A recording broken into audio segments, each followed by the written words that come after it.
దేవునికి స్తోత్రం కలుగును గాక. కుడి వచ్చిన మీ అందరికీ ప్రభు పేరట వందనములు తెలియజేస్తూ ఉన్నాను. దేవుని వాక్యములో నుండి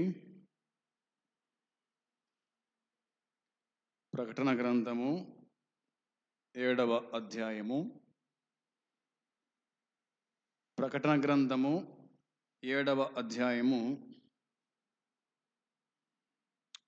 9వ వచనము 9 నుండి 17 వరకు మనము వచనము తర్వాత వచనాన్ని ధ్యానం చేసుకుంటూ వచ్చాము.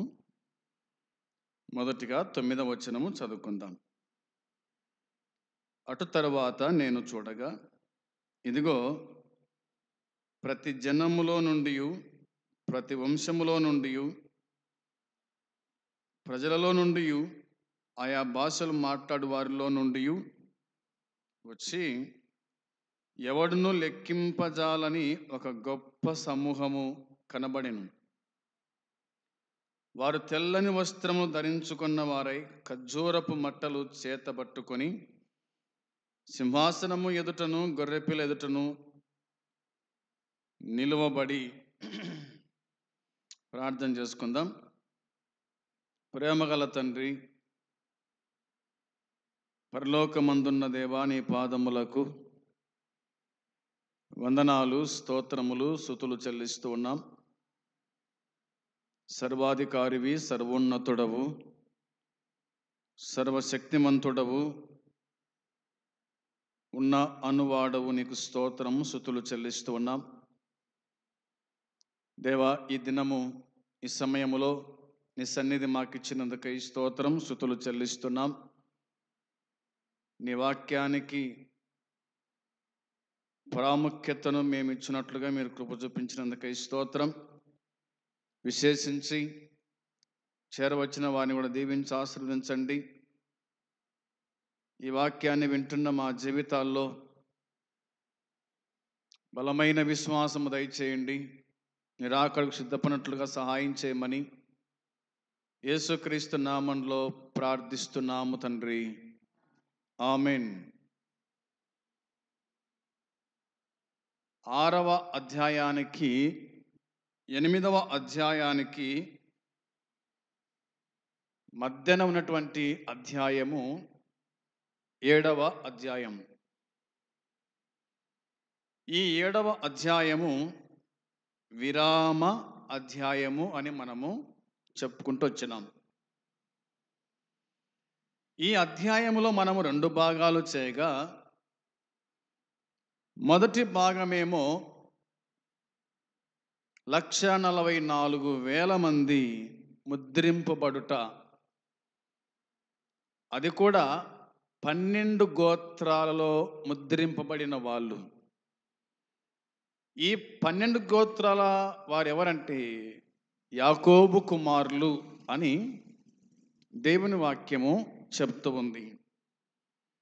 యాకోబు కుమారులలో 12 మంది ఉన్నారు, కానీ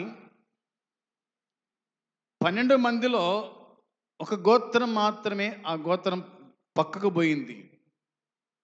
ఆ గోత్రము ఏ గోత్రం అంటే దాను గోత్రము అని వ్రాయబడింది.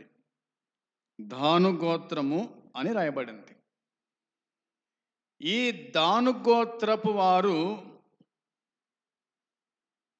వాళ్ళు యాకోబు యొక్క సంతానము అయినటువంటి 11 కుమారుల నుండి వాళ్ళు బయటకు పోయినారు. వీరు విగ్రహారాధికులు అని బైబిల్ చెబుతూ ఉంది. అయితే 12 గోత్రాలను చెప్పుకున్నాం కాబట్టి, ఈ 12 గోత్రము దాను గోత్రం బదులుగా ఎవరు వచ్చినారంటే యోసేపు కుమారుడైన మనష్షే గోత్రము ఇందులో చేరినట్టుగా మనము చూస్తాం. దాని గురించి బైబిల్ పండితులు మనకు బాగా తెలియజేస్తారు. కాబట్టి ఆదికాండం 35వ అధ్యాయం 23 నుంచి 26 వరకు ఈ యాకోబు కుమారుల గురించినటువంటి చరిత్ర అందులో మనకు కనిపిస్తుంది. ఈ దినమున మనము 9వ వచనము చదువుకున్నాం. 7వ అధ్యాయము 9వ వచనాన్ని మనం చదువుకున్నాం.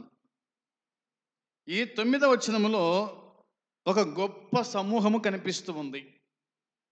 గొప్ప సమూహము కనిపిస్తూ ఉంది. యోహాను చూడగా కదా, నేను చూడగా అన్నాడు.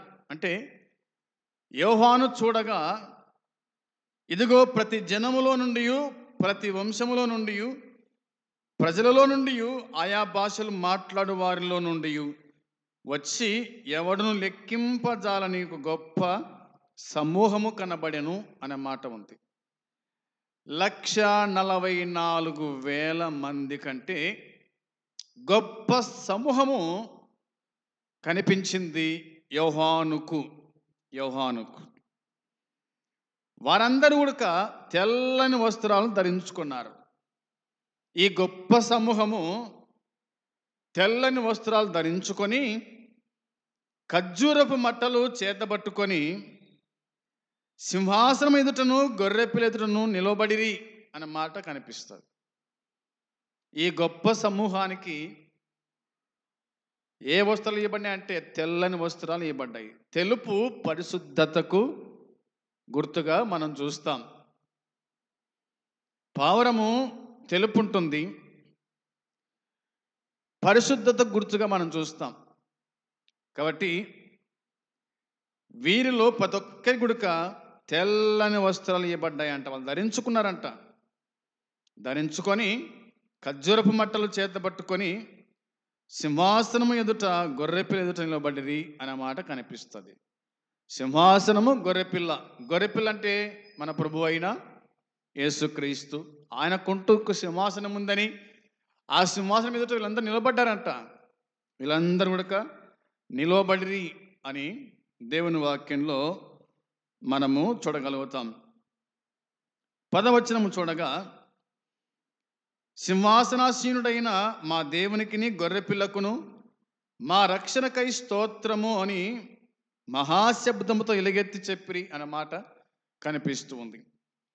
ఈ 10వ వచనంలో రాయబడిన మాట అంటే ఎవరైతే తెల్లని వస్త్రాలు ధరించుకొని గొర్రెపిల్ల ఎదుట నిలబడ్డారో వారి గురించి రాయబడిన మాట. వాళ్ళు అంటున్నారు, సింహాసనాసీనుడైన మా దేవునికిని, సింహాసనం మీద ఆసీనుడై ఉన్న మా దేవునికిని గొర్రెపిల్లకును మా రక్షణకై స్తోత్రమని మహాశబ్దముతో ఎలుగెత్తి చెప్పినారు.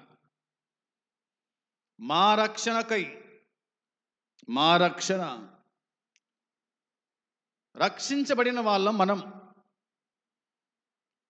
రక్షించబడిన వారు క్రీస్తునందు విశ్వాసం ఉంచిన వాళ్ళు, దేవుని యందు విశ్వాసం ఉంచిన వాళ్ళు.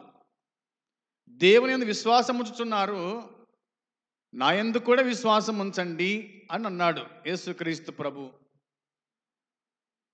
యోహాను సువార్త 14వ అధ్యాయంలో ఆ మాట మనకు కనిపిస్తుంది. మా రక్షణకై స్తోత్రము. దేవుడు రక్షించాడు కాబట్టి దేవునికి మనము స్తోత్రం చెల్లించేవారుగా ఉండాలి. ఆయననే స్తుతి మహిమ ఘనతలకు అర్హుడు. స్తుతి ఆరాధనకు కీర్తనీయుడు ఆయనే, ఆరాధనీయుడు ఆయనే. ఆయన రక్షకుడు. ఆయన ద్వారా మనం రక్షించబడ్డాం. ఆయనే మనల్ని రక్షించినాడు అన్నది ఈ వచనం మనకు జ్ఞాపకము చేస్తూ ఉంది. ఇక 11, 12 వచనాలు చూస్తే కనుక రాయబడిన మాట, దేవదూతలందరూ సింహాసనము చుట్టూను పెద్దల చుట్టూను ఆ 4 జీవుల చుట్టూ నిలబడి ఉండిరి. వారు సింహాసనము ఎదుట సాష్టాంగపడి ఆమేన్, యుగ యుగముల వరకు మా దేవునికి స్తోత్రమును మహిమయు జ్ఞానమును కృతజ్ఞతాస్తుతియు ఘనతయు శక్తియు బలమును కలుగునుగాకని చెప్పుచు దేవునికి నమస్కారము చేసిరి ఆమెన్. దేవుని గ్రంథమైన బైబిల్లో రాయబడిన మాట ప్రకారంగా ఆలోచన చేస్తే దేవదూతలందరూ అన్న మాట ఉంది. ఎంతమంది దేవతలు ఉన్నారో తెలియదు, కోట్ల కొలది అని రాయబడింది. దేవదూతలందరూ కూడా సింహాసనం ఎదుట, పెద్దల ఎదుట, 4 జీవుల ఎదుట నిలబడి ఉండిరి అన్న మాట రాయబడింది. దేవదూతలందరూ అనే మాట కనిపిస్తుంది. ఎంతమంది దేవతలు ఉన్నారో తెలియదు, కానీ వారి సంఖ్య కోట్ల కొలదిగా ఉండేను, కోట్ల కొలదిగా ఉండేను అన్న మాట రాయబడింది. వీరు పెద్దల ఎదుట, పెద్దల చుట్టూను, 4 జీవుల చుట్టూను అనే మాట రాయబడింది. పెద్దలు అంటే 24 పెద్దలు అని, 4 జీవులు అనే మాట కనిపిస్తుంది మనకు 5వ అధ్యాయంలో. వీళ్ళందరూ కూడా దేవుని సింహాసనం ఎదుట సాగిలపడి నమస్కారం చేసినారు. అంటే దేవుణ్ణి వాళ్ళు ఆరాధించిరి. ఆ మాటలు కనిపిస్తాయి ఈ కింద వచ్చిన భాగాల్లో. వారు సింహాసనం ఎదుట సాష్టాంగపడి, ఆమేన్, వారు సింహాసనం ఎదుట సాష్టాంగపడ్డారు. యుగ యుగముల వరకు మా దేవునికి స్తోత్రమును. ఎంతవరకు దేవునికి స్తోత్రాలు? యుగ యుగాలు. మహిమయు, జ్ఞానము, కృతజ్ఞత, స్తుతియు, ఘనతయు, శక్తియు, బలము కలుగునుగాక అని చెప్పుచు దేవునికి నమస్కారము చేసిరి. దేవునికి నమస్కారము చేసిరి అంటే దేవుని ఆరాధించిరి. అంతా ఆయనకే. మనం ఏం చేసినా ఎక్కువ దేవుణ్ణి మనము ఘనపరిచేవారుగా ఉండాలి, మహిమపరిచేవారుగా ఉండాలి. ఘనత ఆయనకు, మహిమ ఆయనకు, స్తోత్రములు ఆయనకు, జ్ఞానము, కృతజ్ఞత, స్తుతియు, బలము అన్నీ కూడా ఆయనే, అంతా ఆయనే. మనము కేవలము గడ్డి లాంటి వాళ్ళం, పువ్వు లాంటి వాళ్ళం, నీటి మీద బుగ్గ లాంటి వాళ్ళం. ఇంతలో కనిపించి అంతలో మాయమైపోయే ఆయుర్లాంటి మన జీవితం. కాబట్టి అంత దేవుడై ఉండాలా అన్నది దేవుని వాక్యం గుర్తు చేస్తూ ఉంది. అంత దేవుడై ఉండాలా అన్నది గుర్తు చేస్తూ ఉంది. ఇక 13వ వచనం చూడగా, 13వ వచనములో పెద్దలలో ఒకడు తెల్లని వస్త్రములు ధరించుకొని ఉన్న వీరెవరు, ఎక్కడి నుండి వచ్చిరని నన్ను అడిగెను అనే మాట రాయబడింది. గమనించండి, పెద్దలలో ఒకడు తెల్లని వస్త్రం ధరించుకొని ఉన్న వీరెవరు, ఎక్కడి నుండి వచ్చిన నన్ను అడిగాను అనే మాట కనిపిస్తుంది. అయ్యా వీరెవరు, ఎక్కడి నుంచి వచ్చినారు వీళ్ళంతా కూడా అని నన్ను అడిగాను. యోహాను అడిగారంట. అప్పుడు యోహాను అంటున్నాడు 14వ వచనంలో, అందుకు నేను అయ్యా నీకే తెలియననగా అతడు ఇలాగు నాతో చెప్పాను, వీరు మహాశ్రమల నుండి వచ్చిన వారు, గొర్రెపిల్ల రక్తంలో తమ వస్త్రములను ఉతుక్కొని వాటిని తెలుపు చేసుకొనిరి అనే మాట కనిపిస్తుంది. వీరెవరు అనగా, వీరెవరు అని అడిగినాడు పెద్దల్లో ఒక ఆయన. యోహాను అన్నాడు, అయ్యా నీకే తెలియను, నాకేం తెలియదు అన్నాడు. అప్పుడు వీరెవరంటే మహాశ్రమల నుండి వచ్చినవారు, మహాశ్రమల నుండి వచ్చినవారు. యేసుక్రీస్తు రక్తములో తమ వస్త్రాలను ఉతుక్కున్నారు, తెలుపు చేసుకున్నారు అనే మాట కనిపిస్తూ ఉంది. యేసుక్రీస్తు నమ్మిన వారు వీళ్ళు దేవునితో ఉంటారు. యేసుక్రీస్తు నమ్మిన వాళ్ళు వీళ్ళు దేవునితో ఉంటారు, వీళ్ళు దేవునితో ఉంటారు. చూడండి వచనం 15 చదువుకుందాం. 15వ వచనములో, అందువలన వారు దేవుని సింహాసనం ఎదుట ఉండి రాత్రింబగళ్ళు ఆయన ఆలయములో ఆయనను సేవించుచున్నారు. సింహాసనశుడైన వాడు తానే తన గుడారం వారి మీద కప్పును అన్న మాట ఉంది. గమనించాలి, ఇక్కడ మనము దేవుని వాక్యం చెబుతున్న మాట ఏమిటంటే, యేసుక్రీస్తు నమ్మిన వారు దేవునితో ఉంటారు. దేవునితో ఉంటారు అన్నది వాక్యం చెబుతూ ఉంది. దేవునితో ఉంటారా? అవును, వారు దేవునితోనే ఉంటారు అనే మాట బైబిల్ మనకు చెబుతూ ఉంది. ఇక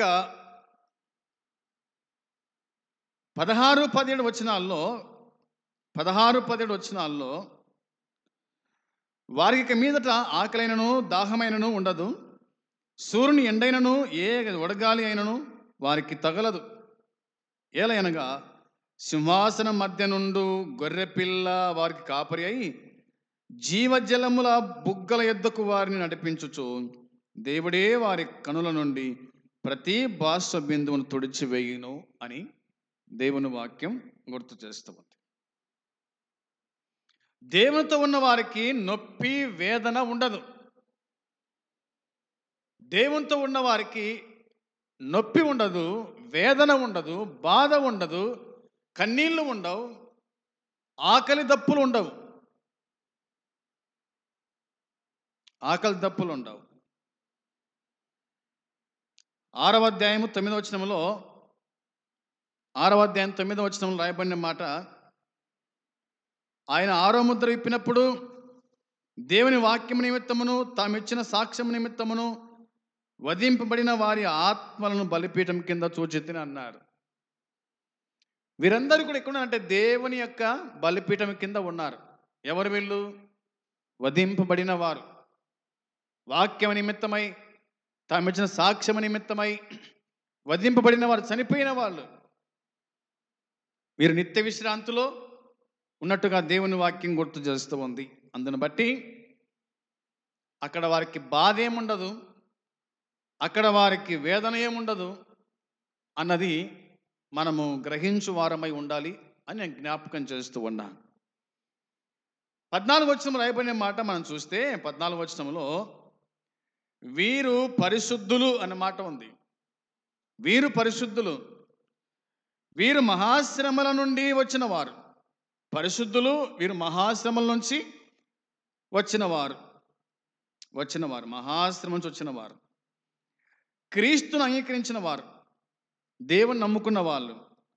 సాతాను దుష్టులు పెట్టే హింసలకు ఎర అవుతారు అనే మాట కనిపిస్తుంది. దేవుని నమ్ముకున్న వారు సాతానుకు, దుష్టులు పెట్టినటువంటి శ్రమలకు వీరు ఎర అవుతారన్న మాట కనిపిస్తుంది. ఆ మాటలు మనకు బైబిల్లో మనం చూస్తాం. చూడండి, 12వ అధ్యాయంలో రాయబడింది. 12వ అధ్యాయము 9వ వచనము చూడాలి. 9, 11.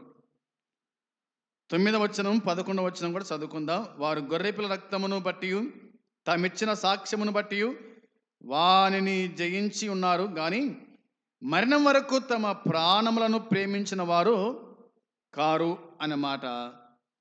వచనం 17 కూడా చదువుకుందాం. 17లో అందుచేత ఆ ఘట సర్పము ఆగ్రహము తెచ్చుకొని దేవుని ఆజ్ఞలు గైకొనుచు యేసును గురించి సాక్ష్యం ఇచ్చుచు ఉన్నవారైనా ఆమె సంతానములో శేషించిన వారితో యుద్ధము చేయుటకై బయలువెడలి సముద్ర తీరమున నిలిచెను అనే మాట కనిపిస్తూ ఉంది. క్రీస్తును అంగీకరించిన వారు, దేవుని నమ్మిన వారు సాతాను దుష్టులు పెట్టే హింసలకు ఎరవుతారు, బలైతారు అని దేవుని వాక్యంలో మనం చూస్తున్నాం. కాబట్టి ఈ 12వ అధ్యాయము 9వ వచనం మనం చదువుకున్నాం. ఇక రాయబడిన మాట మనం ఎరుగుదము. ఆ వచనము ఇలా మనకు జ్ఞాపకము చేస్తూ ఉంది కదా. బైబిల్లో మనము చూసినప్పుడు, లేఖనాలు మనం పరిశీలన చేసినప్పుడు వారు హింసల పాలైరి అన్నది దేవుని వాక్యంలో మనం జ్ఞాపకం చేసుకోవచ్చు. అందును బట్టి సర్వలోకమును మోసపుచ్చు అపవాది అనియు సాతాననియు పేరు గల ఆది సర్పమైన ఆ మహాఘట సర్పము పడద్రోయబడెను. అది భూమి మీద పడద్రోయబడెను, దాని దూతలు దానితో కూడా పడద్రోయబడిరి అని దేవుని వాక్యంలో మనకు జ్ఞాపకం చేస్తుంది బైబిల్ గ్రంథం. అందును బట్టి వీరు దేవుని పిల్లలను వీళ్ళు హింసిస్తారు. కొడతారు, జైల్లో భరేస్తారు, అవసరమైతే చిరచ్ఛేదన కూడా చేస్తారు. అది దేవుని వాక్యం మనకు జ్ఞాపకంగా తీసుకొని వస్తూ ఉంది. అందును బట్టి తామిచ్చిన సాక్ష్యమును బట్టి అన్న మాట కనిపిస్తుంది కదా. ఆ గడసర్పము ఆగ్రహము తెచ్చుకుందంట, దేవుని ఆజ్ఞలు గైకొనొచ్చు యేసును గురించి సాక్ష్యం ఇచ్చుచున్న వారైన ఆమె సంతానంలో శేషించిన వారితో యుద్ధము చేయుటకై బయలువెడలి సముద్ర తీరమున నిలచెను అన్నమాట మనము ఇందులో చూడగలుగుతూ ఉన్నాం. ఇక చూస్తే కనుక వాక్యం చెప్తున్న మాట వచనము 12 చూడండి. 12 రాయబడిన మాట, అందుచేత పరలోకమా, పరలోక నివాసులారా ఉత్సాహించుడి, భూమి సముద్రమా మీకు శ్రమ, అపవాది తనకు సమయము కొంచెమే అని తెలుసుకొని బహు క్రోధము గలవాడై మీ యొద్దకు వచ్చి ఉన్నాడని చెప్పాను అనే మాట కనిపిస్తూ ఉంది. మహాశ్రమలు మనకు కనిపిస్తాయి. ఇది క్రీస్తును తిరస్కరించిన భక్తిహీన లోకంపై దేవ తీర్పు కాలం.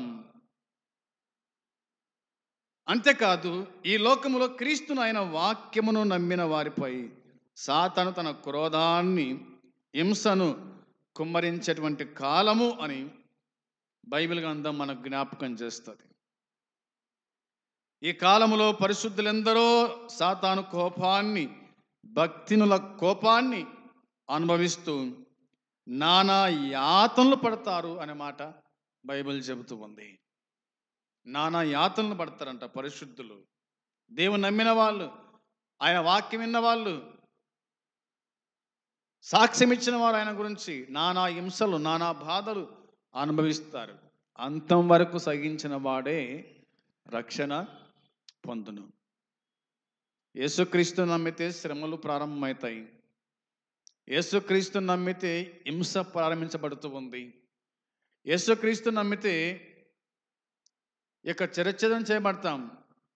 అయితే ఒకటి పరలోకం దక్కుతుంది అన్నటువంటి సంతోషముతో మన ముందు కొనసాగాల.